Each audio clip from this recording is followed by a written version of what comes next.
तर आपल्या किल्ल्याचे नाव आहे सिंधुदुर्ग.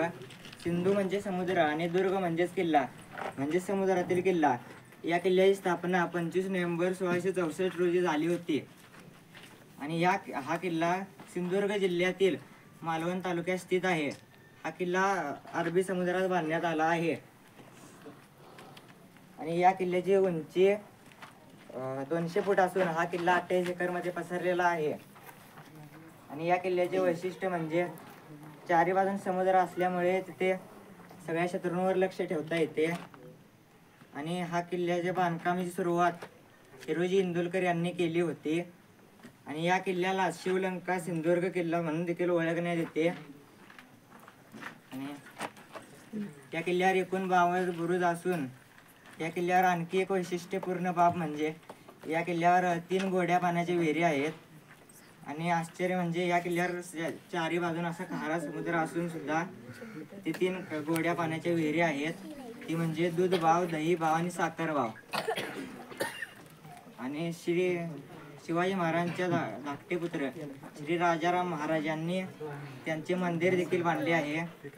1907 ला त्या मंदिराची स्थापना झाली होती. आणि त्यानंतर आपण किल्ल्याकडे वळूया. ते सुरुवातीलाच हनुमान मंदिर आहे.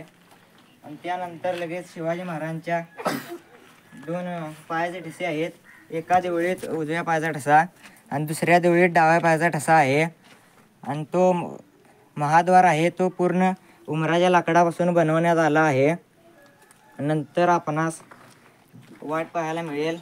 नंतर लगेच धान्याचे कोठार आहे जिथे की धान्य साठवले जायचे. आणि नंतर आपल्याला महाराजांचे मंदिर पाहावयास मिळेल. आणि तिथून गेल्यानंतर एका देवीचे मंदिर आहे ते देखील आपणास पाहावयास मिळेल. आणि तिथून गेल्यावर डाव्या साईडला लगेच नगारखाना आहे.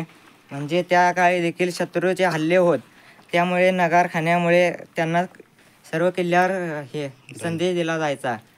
आणि त्यानंतर लगेच राजांचा दरबार भरला जायचा. त्यांच्या बाजूनं अनेक मंत्री उभे राहायचे. आणि नंतर मानवी वसाहत देखील आहे. आणि तटबंदीच्या भिंतींमध्ये शौचालय देखील आहेत. आणि नंतर या गोड्या पायाच्या विहिरी आपल्याला पाहायला मिळतील. आणि साखर विहिरीच्या बरोबर मागे एक भुयार आहे जे 8 किलोमीटरवर पसरलेले आहे. आणि ते ओझर गावामधून बाहेर पडते.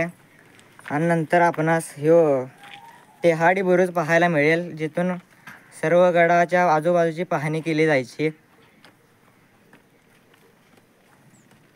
झालं.